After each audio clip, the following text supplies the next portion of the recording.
नमस्कार। इस पाठ में हम सिनेमा के गंभीर अध्ययन को रेखांकित करेंगे और फिल्म समीक्षा किस तरह से की जाती है, फिल्म समीक्षा क्या होती है, इस पर हम बातचीत करेंगे। इस पाठ को सुनने के बाद आप फिल्म समीक्षा की शुरुआत और प्रथम सिने समीक्षा की ऐतिहासिक पृष्ठभूमि, भारत में फिल्म समीक्षा का क्रमिक विकास किस तरह से हुआ है, आदर्श फिल्म समीक्षा क्या होती है, समीक्षा का महत्व क्या है, यह जान पाएंगे।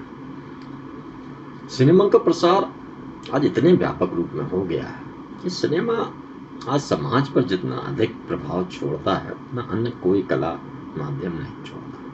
सभी कलाओं में सिनेमा कला का सर्वाधिक विस्तार हुआ है और सभी कलाएं अपने सूक्ष्म स्थूल रूप में सिनेमा में अवश्य मौजूद है। यह लगभग 100 वर्ष की अवधि में ही हुआ है।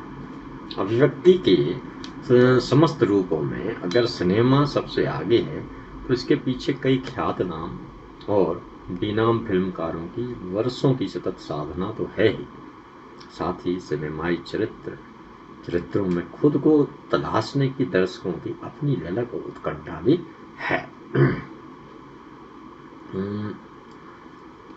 सिनेमा समाज को प्रभावित करने के साथ साथ खुद भी समाज से प्रभावित और संचालित होता है। पहले पहल जब 1895 में कांपती परछाइयों का यह खेल अस्तित्व में आया था, तब ना तो समाज शास्त्रियों ने और ना ही इसके रचयिताओं ने यह कल्पना की होगी कि परछाइयों का यह जादू इस हद तक कामयाब होगा कि इसके बिना आधुनिक सामाजिक जीवन की कल्पना भी न की जा सकेगी। आज दुनिया के लगभग हर देश में सिनेमा एक विकसित उद्योग का रूप ले चुका है। छोटे बड़े सभी देशों में मनोरंजन की दुनिया सिनेमा से शुरू होती है और सिनेमा पर ही विराम पाती है। जैसा कि हमने ऊपर कहा कि सभी प्रमुख देशों में आज सिनेमा एक विकसित उद्योग का रूप ले चुका है। प्रतिदिन कई फिल्में प्रदर्शित होती हैं। अनेक फिल्मों के ढेर में उस फिल्म का चयन कैसे किया जाए, इसकी आपको वाकई जरूरत है, एक बड़ी समस्या है। अमूमन फिल्म प्रेमी जो फिल्म देखना पसंद करते हैं, अपने वो पसंदीदा सितारा, पसंदीदा गायिका, पसंदीदा निर्देशक देखकर फिल्म का चयन करते हैं। पटकथा और गीत संगीत का स्थान इसके बाद आता है। एक बड़ा दर्शक वर्ग पत्र पत्रिकाओं में समीक्षात्मक टिप्पणी पढ़कर भी फिल्म का चयन करता है। हालांकि समीक्षा लिखने के पीछे समीक्षक का यह मकसद नहीं होता है। समीक्षक दरअसल फ्रेम दर फ्रेम उस जीते जागते एहसास से रूबरू होता चलता है जो लाखों करोड़ों की जिंदगी को गहराई तक प्रभावित करता है। किसी भी फिल्म पर समीक्षात्मक टिप्पणी लिखने के पीछे समीक्षक का उद्देश्य सिने प्रेमियों को फिल्म के उन पहलुओं से अवगत कराना होता है जिन्हें वह एक साधारण और सतही रूप में फिल्म देखते वक्त कदाचित अनुभव ना कर पाए। समीक्षक चूंकि संवेदनात्मक स्तर पर फिल्म को अनुभव करता है, इसलिए यह संभावना तो रहती ही है कि वह फिल्म के कथ्य और अकथ्य में छिपे मर्म को समझकर उसे दर्शकों के सामने प्रस्तुत करे। प्रथम सिने समीक्षक। फिल्म समीक्षा का इतिहास भी उतना ही पुराना है जितना फिल्मों का अपना इतिहास। हालांकि शुरुआती दौर में समीक्षाएं फिल्म से जुड़े लोगों और फिल्म की पटकथा के बारे में जानकारी भर देती थी। परछाइयों को कैमरे में कैद कर एक विशिष्ट तकनीकी के जरिए उन्हें चलता फिरता दिखाने की कला फ्रांस के लुमियर बंधुओं लुई और अगस्ट ने खोज निकाली थी।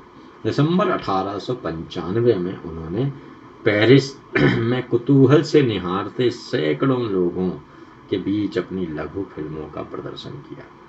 प्रदर्शन आशातीत सफल रहा। अगले साल जून में लुमियर बंधुओं की यह फिल्म रूस पहुंची और वहां नोवोगार्ड के मेले में इनका प्रदर्शन किया गया। प्रख्यात रूसी कथाकार मैक्सिम गोर्की तब एक स्थानीय अखबार में रिपोर्टर के तौर पर काम करते थे। लुमियर बंधुओं की लघु फिल्मों को उन्होंने भी देखा और अपने अखबार में इन फिल्मों पर समीक्षात्मक टिप्पणी लिखी, जिसमें उन्होंने विलक्षण, अद्भुत और असाधारण जैसे शब्दों का इस्तेमाल किया था। इस तरह हम मैक्सिम गोर्की को दुनिया का पहला फिल्म समीक्षक मान सकते हैं। जुलाई 1896 में लुमियर बंधुओं का यह जादुई पिटारा हिंदुस्तान आया और 7 जुलाई से बम्बई 1896 में बम्बई की वाटसन होटल में फिल्मों का प्रदर्शन होने लगा। टाइम्स ऑफ इंडिया में प्रतिदिन इन फिल्मों पर लघु समीक्षात्मक टिप्पणियां प्रकाशित होती थी। इन टिप्पणियों में फिल्मों को छायांकन की कला और जादुई लालटेन का गठजोड़ बताया गया था। इस तरह टाइम्स ऑफ इंडिया को फिल्म समीक्षा छापने वाला भारत का पहला समाचार पत्र होने का श्रेय दिया जा सकता है। सिनेमा संस्कृति का प्रसार। प्रारंभ में फिल्म समीक्षाएं बड़ी औपचारिक और सतही हुआ करती थी। उनमें या तो पात्रों का हवाला होता था या संक्षिप्त कथा छापकर फिल्म की जादुई, विलक्षण, असाधारण जैसे विशेषणों से सज्जित कर दिया जाता था। सिने प्रेमी भी इन्हें बहुत अधिक गंभीरता से न लेकर जानकारी मात्र के लिए उसका उपयोग करते थे। इस स्थिति को बदलने की कोशिश पहले फ्रांस में हुई।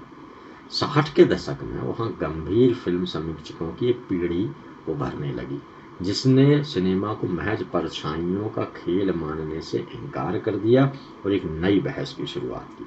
उन्होंने सिनेमा को एक ऐसे माध्यम के रूप में प्रतिष्ठित किया जिसमें वैचारिक धरातल पर समाज को पूरी तरह बदलने की क्षमता है। फ्रांसुआ ट्रूफो, जियां-लुक गोदार, क्लॉड सावरवल, जॉक रिवेहा जैसे विचारकों ने उस दौर की फिल्मों पर गंभीर किस्म के लेख लिखे और सिनेमा के प्रति लोगों के प्रचलित रवैये को काफ़ी हद तक तोड़ा।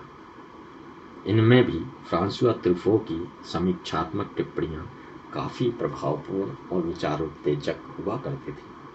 ट्रूफो ने ही उन दिनों यह बहस छेड़ी कि निर्माता, निर्देशक, अभिनेता, गीतकार, संगीतकार और तकनीशियनों में सर्वाधिक महत्वपूर्ण व्यक्ति कौन है।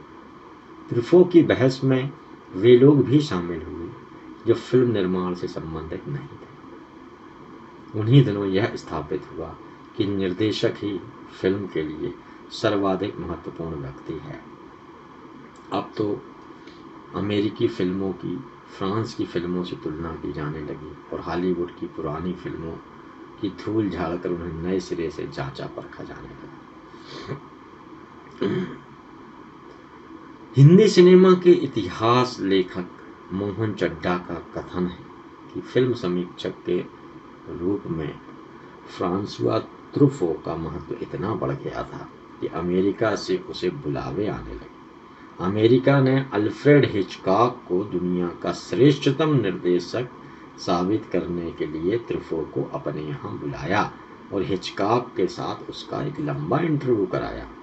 समीक्षक की क्षमता का एहसास एक और घटना से होता है। 1956 में कान के अंतर्राष्ट्रीय फिल्म समारोह में भारत की भी एक प्रविष्टि थी, सत्यजीत राय की पाथेर पंचाली। निर्णायकों ने पाथेर पंचाली में जरा सी भी रुचि नहीं दिखाई और ज्यों ही उसका प्रदर्शन होने लगा वे उठकर चले गए। कुछ गिने चुने लोगों ने इसे देखा, जिसमें फ्रांस का सुप्रसिद्ध फिल्म समीक्षक आंद्रे बाजां भी था।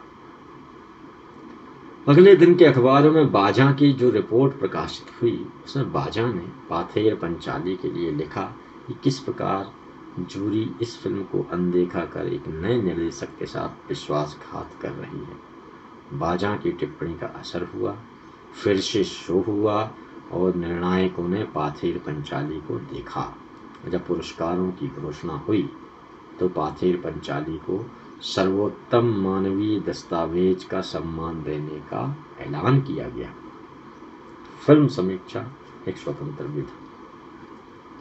इधर भारत के पत्र पत्रिकाओं में भी फिल्म समीक्षा को निरंतर स्थान दिया जा रहा था। ख्वाजा अहमद अब्बास ने अपने कैरियर की शुरुआत फिल्म समीक्षक के रूप में ही की।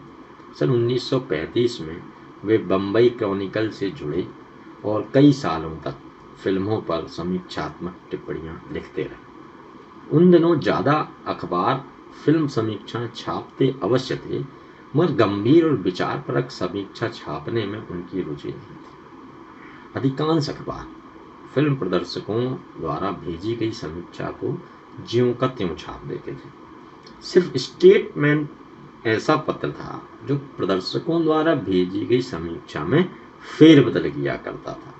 यह सिलसिला चलता रहा और बाद में नेत्र सिंह रावत ने फिल्म समीक्षा को पूरी गंभीरता और बौद्धिकता के साथ लिया और एक स्वतंत्र विधा के रूप में उसका विकास करने में महत्वपूर्ण योगदान किया। दिनमान में छपी नेत्र सिंह रावत की फिल्म समीक्षाओं की उन दिनों काफी चर्चा हुआ करती थी। उन्हीं के साथ साथ कुंवर नारायण, रघुवीर सहाय, विष्णु खरे, विनोद भारद्वाज, ब्रजेश्वर मदान जैसे लेखकों ने भी फिल्म समीक्षा को एक प्रतिष्ठित स्थान दिलाया। दिनमान से पूर्व हिंदी की पत्र पत्रिकाओं में सिनेमा को गंभीरता पूर्वक स्थान नहीं दिया जाता था। पाठकों के आकर्षण के लिए कुछ लुभावने और तड़क भड़क वाले चित्र छापे जाते थे तथा साथ में कोई छोटा मोटा आलेख जो चुटीले विवरणों से भरा रहता था। फिल्म के विवरण में भी ग्लैमर और उत्तेजना पैदा करने वाली सूचनाएं होती थी। मगर 1965 में दिनमान का प्रकाशन शुरू होने के बाद यह क्रम टूटा और सिनेमा पर गंभीर लेखन की शुरुआत हुई। हिंदी और दूसरी भारतीय भाषाओं में बनने वाली फिल्मों में रचनात्मकता के स्तर की जांच पड़ताल दिनमान ने की और इस तरह सिनेमा के चिंतन के प्रति एक खास दृष्टिकोण विकसित किया। समीक्षा के बहाने समालोचकों ने हिंदी सिनेमा की परंपरा को तलाश किया और सिनेमा के सामाजिक सरोकारों को चिन्हित किया। सिनेमा की उपादेयता और उसके समाज पर पड़ने वाले प्रभावों को लेकर एक सार्थक बहस की शुरुआत हुई। जैसे दिनमान के बाद धर्मयुग, समयांतर, सारिका, साप्ताहिक हिंदुस्तान और टाइम्स ऑफ इंडिया जैसे प्रकाशनों में आगे बढ़ाया। इन पत्र पत्रिकाओं ने सिनेमा की व्यावसायिक मजबूरी को पहचानते हुए उन स्थितियों का भी चित्रण किया जिनके कारण सिनेमा ने अपने गौरवशाली परंपरा छोड़ते हुए विशुद्ध व्यावसायिक रवैया अपनाया। उस दौर के पत्र पत्रिकाओं में छपी फिल्म समीक्षाओं के माध्यम से हमें सिनेमा के प्रति दर्शकों की उत्सुकता और उत्कंठा को समझने में भी मदद मिलती है। हम देखते हैं कि शुरुआत से ही भारत में सिनेमा के समक्ष अनेक बाधाएं रहीं, कई चुनौतियों का सामना उसे करना पड़ा। हमारे यहाँ अच्छी और बुरी फिल्मों में भेद करने और अच्छी फिल्म को पहचानने का कोई तंत्र विकसित नहीं हो पाया है। इसका मुख्य कारण यह है कि हमारे यहाँ पाश्चात्य देशों की तरह दर्शकों को फिल्म देखने समझने की कोई ट्रेनिंग नहीं दी गई। बच्चों से भी स्कूली स्तर पर सिनेमा के संबंध में मौलिक समझ विकसित करने के का कोई प्रयास नहीं किया जाता। इसलिए हिंदी और अंग्रेजी के प्रकाशनों ने दर्शक में सिनेमा के गंभीर अध्ययन की समझ विकसित करने का बीड़ा उठाया। जिन दिनों शोले और जैसी हिंसक फिल्म चारों तरफ धूम मचा रही थी, टाइम्स ऑफ इंडिया ने इस फिल्म में चित्रित अतिरंजित हिंसा में छिपे खतरों की तरफ सबका ध्यान आकर्षित किया। टाइम्स ऑफ इंडिया ने लिखा कि कल तक उपेक्षित खलनायक अब शोले के बाद आगे निकल गया है और इस तरह हिंसा और खून खराबे को सामाजिक मान्यता मिल गई। फिल्म का खलनायक बड़ी बेरहमी से इंस्पेक्टर के हाथ काट देता है और ठहाका लगाता है। इसके अलावा एक अन्य प्रसंग में खलनायक ऐलान करता है कि तीनों हरामजादे मारे गए। फिर लंबा ठहाका जिसकी प्रतिध्वनि दर्शक भी अपने भीतर अनुभव करते हैं। यह पूरा दृश्य सामाजिक मान्यता भी प्राप्त कर लेता है जो व्यापक खतरे की तरफ इंगित करता है। इस तरह विभिन्न पत्र पत्रिकाओं में छपे समीक्षात्मक आलेखों के माध्यम से हम इस सच से रूबरू होते हैं कि व्यावसायिक सिनेमा की परंपरा भी बुरी तरह क्षतिग्रस्त हुई है। 30 वर्ष पहले के दौर में लेके पहला पहला प्यार करके आंखों में श्रृंगार जादू नगरी से आया है कोई जादूगर गीत को भी बाजारू समझा जाता था, मगर आज चोली के पीछे क्या है यह सवाल बच्चे बच्चे की जुबान पर है। इन शब्दों से भी फिल्मकार को संतोष नहीं होता और वह गीत के शब्दों को फिल्माने में अपनी ऊर्जा व्यर्थ कर देता है। यह व्यावसायिकता है जो धीरे धीरे सिनेमा में घुस आई है और अब इसने यहाँ अपना स्थायी आवास बना लिया है। इस व्यावसायिकता का एक पहलू और है, सिनेमा केवल समाज को प्रभावित नहीं करता बल्कि उससे प्रभावित भी होता है। पिछले 40-50 वर्षों से बनती चली आ रही फिल्मों को अगर हम क्रमिक ढंग से देखें तो यह बात स्पष्ट हो जाएगी।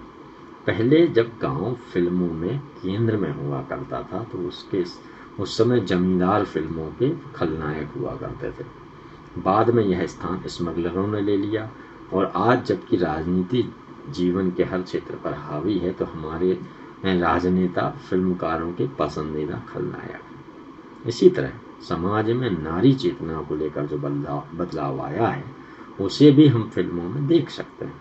स्वतंत्रता के उपरांत भारतीय नारी का समाज में कोई महत्वपूर्ण स्थान नहीं था, इसलिए उस दौर में बनने वाली नारी प्रधान फिल्मों का शीर्षक होता था मैं चुप रहूंगी।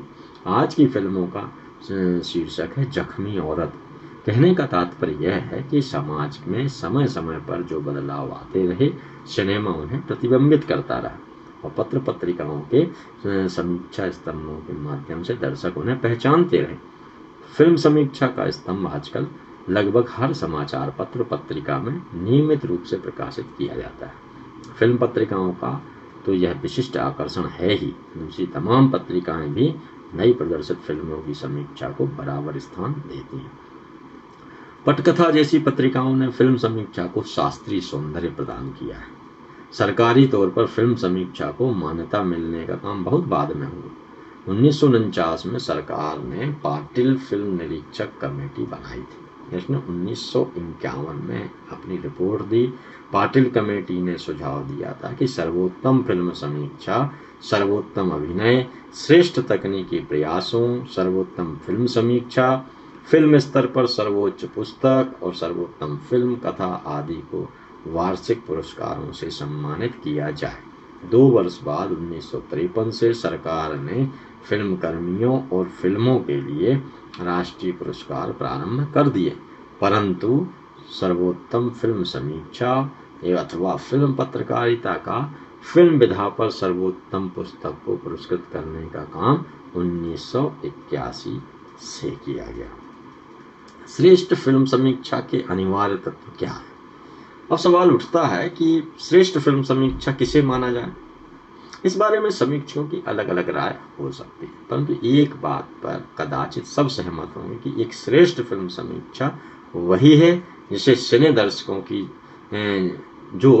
दर्शकों की जिज्ञासा को शांत भी करे और जिज्ञासाओं को बढ़ावा भी दे। फिल्म समीक्षक के लिए यह तो आवश्यक है ही कि उसे फिल्म विधा का ज्ञान हो। फिल्म निर्माण से जुड़े प्रत्येक पहलू की उसे जानकारी होनी चाहिए और थोड़ी बहुत तकनीकी समझ का होना भी जरूरी है। मूवी कैमरे की बारीकियों से वह भले ही अवगत ना हो, मगर close up, mid shot, long shot, zoom, trolley, fade out, fade in, pause, superimpose जैसी तकनीकी पहलुओं से वह भली भांति अवगत हो, तभी उसके द्वारा लिखी गई समीक्षा एक परिपूर्ण फिल्म समीक्षा मानी जा सकती है। तकनीकी पहलुओं की जानकारी के साथ साथ यदि उसके पास पर्याप्त संदर्भ सामग्री है तो वह अधिक बेबाकी से समीक्षा लिख सकता है। आप अपनी संदर्भ सामग्री की सहायता से वह समीक्षा में लिख सकता है कि फिल्मकार ने अमुक दृश्य अमुक फिल्म से उड़ाया है, यह फिल्म की कहानी अथवा उसका कोई अंश और अमुक फिल्म की नकल है। साथ ही वह कलाकारों के अभिनय का भी तुलनात्मक आकलन कर सकता है। समीक्षक के लिए यह भी आवश्यक है कि वह अपनी समीक्षा में फिल्म के सभी महत्वपूर्ण पहलुओं का उल्लेख करे। कई समीक्षक कथा, पटकथा और पात्रों के अभिनय की चर्चा भर करते हैं, जबकि सिने प्रेमी यह भी जानना चाहते हैं कि फिल्म का गीत संगीत का पक्ष कितना प्रबल है। फिल्म की फोटोग्राफी कैसी है, फिल्म उद्देश्यपरक है या नहीं है, और वह अपने उद्देश्य में कहाँ तक सफल हुई है, आदि आदि आदि। जहाँ आवश्यक हो वहाँ समीक्षक को पात्रों की वेशभूषा और दृश्यों की पृष्ठभूमि पर भी ध्यान देना चाहिए। उदाहरणार्थ ऐतिहासिक और पौराणिक विषयों पर बनने वाली फिल्मों में पात्रों को वेशभूषा और दृश्यों की पृष्ठभूमि समयानुकूल होनी चाहिए। एक चतुर समीक्षक इनके चयन में भी की गई भूल को पकड़ सकता है। फिल्म समीक्षक पर एक अतिरिक्त मानसिक दबाव यह भी रहता है कि उसे सिने दर्शकों की भावनाओं का ख्याल भी रखना होता है। फिल्म अभिनेताओं और अभिनेत्रियों के प्रशंसक उन्हें दीवानगी की हद तक चाहते हैं और वे अपने प्रिय कलाकार के विरुद्ध कुछ सुनना पड़ना नहीं चाहते, मगर समीक्षक का दायित्व यहाँ और बढ़ जाता है। वह निष्पक्ष होकर समीक्षा करे और इस बात से जरा भी प्रभावित न हो कि कौन कलाकार कितना लोकप्रिय है और कौन नहीं। सभी कलाकार समीक्षक की नज़र में समान है। साथ ही उसे यह भुला देना चाहिए कि समसामयिक दौर में सिने बाजार में किस तरह की फिल्मों का प्रचलन है। फिल्म में वह लोकप्रियता के तत्व तलाशने की बजाय यह तलाश करे कि फिल्म का कोई उद्देश्य है अथवा नहीं, वह अपने उद्देश्य में कहाँ तक सफल हुई। हिंसा, मारधाड़, क्रूरता और जीवन मूल्यों से नफरत करना सिखाने वाली फिल्मों को हतोत्साहित करना चाहिए। व्यवस्था विरोध के नाम पर तमाम तरह की हिंसा दर्शाने वाले फिल्मकारों को कटघरे में समीक्षक ही खड़ा कर सकता है। निरर्थक और उल बिलुल फिल्में बनाने वाले फिल्मकारों से जवाब तलब समीक्षक ही कर सकता है, पर यह तभी संभव हो पाता है जब समीक्षक स्वयं पूर्वग्रह से मुक्त रहे। फिल्म समीक्षक के अपने पूर्वग्रह उसके लेखन पर प्रभाव डाल सकते हैं और ऐसे में वह फिल्म के साथ न्याय नहीं कर पाएगा। उसे अपनी समीक्षा में विलक्षण अभिनय, महानतम कलाकार, चकित कर देने वाला अभिनय, अद्भुत, अति सुंदर आदि जैसे विशेषणों से बचना चाहिए और कलाकार को उसकी स्थिति के अनुकूल विशेषणों से ही मंडित करना चाहिए।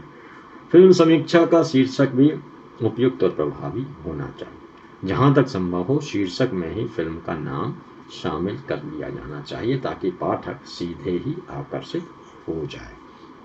उदाहरणार्थ, नारीवाद को फिल्मी अंदाज में बढ़ावा देने वाली फिल्म मिर्च मसाला की पटकथा में छपी समीक्षा का शीर्षक यह दिया गया कि अब प्रस्तुत है नारीवाद पर मिर्च मसाला।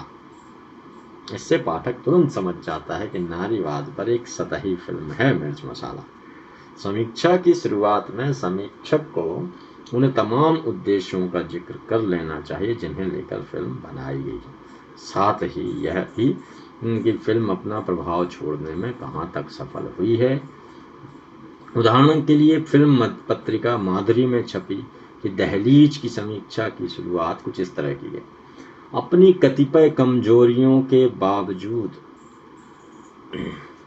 भी BR फिल्म्स और निर्देशक रवि चोपड़ा की दहलीज आतंकवाद के खिलाफ आवाज उठाने वाली समसामयिक फिल्म होने के कारण समर्थन की हकदार है। कलाकारों के अभिनय का जिक्र करते समय उनके चरित्र से साम्य का उल्लेख भी करना चाहिए। जैसे राज बब्बर ने कर्नल के पात्र को गरिमा प्रदान करने की पूरी कोशिश की। मृगनयनी का चरित्र इतना उलझा हुआ है कि उसे साकार करने के लिए भावप्रवण अभिनेत्री की जरूरत थी। यह जरूरत मीनाक्षी शेषाद्री पूरा नहीं कर पाई। मीनाक्षी ने एक सीमा तक इसके साथ न्याय किया है। यह दहलीज की समीक्षा। समीक्षक को एक लोकप्रिय फिल्म और एक अच्छी फिल्म के बीच की दूरी को समझना चाहिए। सिने इतिहास में नया अध्याय लिखने वाली फिल्म शोले एक बेहद लोकप्रिय फिल्म कही जा सकती है, मगर उसमें हिंसा का अतिरेक देखते हुए उसे अच्छी फिल्मों की श्रेणी में कदापि नहीं रखा जा सकता। इसी तरह जंजीर ने एक नए सुपरस्टार को जन्म दिया, मगर इस फिल्म में कहानी का प्रवाह और उसके ट्रीटमेंट को देखते हुए इसे भी एक अच्छी फिल्म नहीं माना गया। राज कपूर की राम तेरी गंगा मैली ने भले ही सफलता के कीर्तिमान कायम किए, मगर है यह भी एक औसत फिल्म है। समीक्षक के लिए आवश्यक है कि वह कलाकारों और निर्देशकों के चमत्कारिक व्यक्तित्व से प्रभावित हुए बिना बेबाक समीक्षा लिखे। उसे फिल्म बाजार के ट्रेंड पर भी नज़र रखनी है। यह बराबर देखते रहना चाहिए कि किस किस्म की फिल्में हिट हो रही हैं और क्यों, कौन कलाकार पसंद किया जा रहा है, कौन असफल हो रहा है, कौन मौजूदा दौर का दर्शक वर्ग क्या देखना पसंद कर रहा है और क्यों। इन सब पर नज़र रखते हुए समीक्षक फिल्मों के जरिए उत्पन्न होने वाले खतरों से समाज को आगाह कर सकता है। समीक्षक का महत्व क्या है? फिल्म समीक्षक चूंकि सिने प्रेमियों की पसंदगी और नापसंदगी को प्रभावित करता है, इसलिए यह जरूरी हो जाता है कि वह अपनी समीक्षात्मक टिप्पणियों के जरिए सार्थक सिनेमा को बढ़ावा दे।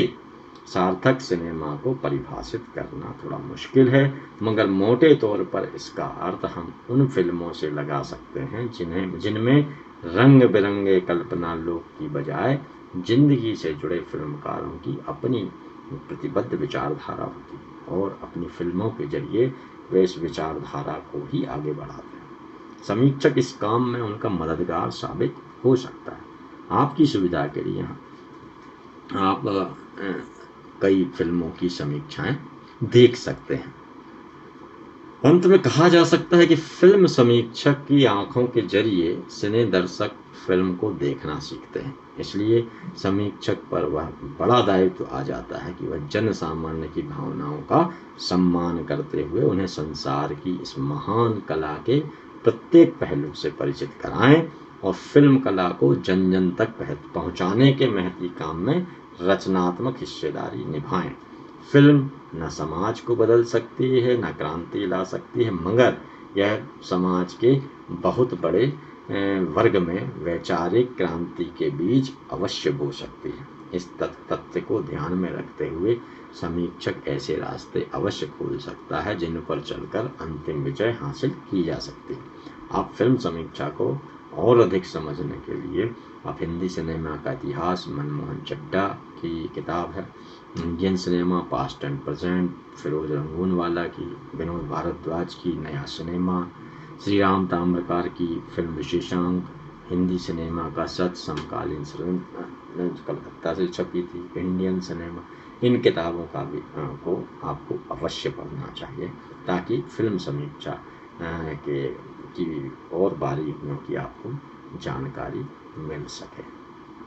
आज के पाठ में बस इतना ही। धन्यवाद।